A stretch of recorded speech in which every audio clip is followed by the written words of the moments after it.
நீங்கள் சொன்னீங்களே இறந்தவர்களை வந்து குலதெய்வமாக கும்பிட்றாங்க. அதெல்லாம் ஒன்றும் கும்பிடுங்கிற அவசியமே இல்லைன்னு போனாங்க. அது எப்படி குலதெய்வம் ஆயிடுவாங்க? எதை வச்சு ஆயிடுவாங்க? இல்லை போடுறதுக்கு ஒரு வம்சாவளி வந்தாலும் அந்த அம்மா எங்களை காப்பாற்றுச்சு.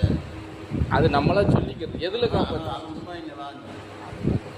மனுஷன் தெய்வமாகிற காலங்கள்லாம் ரொம்ப கடினம். அது எப்படி ஆயிட முடியும்? உதாரணத்துக்கு அப்படியே சொல்கிறாங்க, அந்த அம்மா எங்கள் வம்சாவளியை காப்பாற்றாங்க. அந்த அம்மா வந்தாங்க. சரி, கோயில் கட்டி சந்தோஷம். நான் என்ன சொல்கிறேன்னா, அந்த அம்மா வம்சாவளியை காப்பாற்றுது இல்லையா, அப்புறம் ஏன் அடுத்த சாமியை கும்பிடுற? அந்த குலதெய்வத்தை பதம் கும்பிட்றாங்க. நான் கேள்வி அதெல்லாம் சும்மா நீங்கள் வந்து இல்லை, நாங்கள் கேட்குற கேள்வி நியாயமாக இருக்கணும். அந்த மாதிரி பெரியவங்க சொல்கிறது அம்மா வம்சாவளியை காக்கிறதுன்னு உறுதியாகி போச்சுல்ல, அப்புறம் இன்னொரு தெய்வம் நமக்கு தேவையே இல்லையே.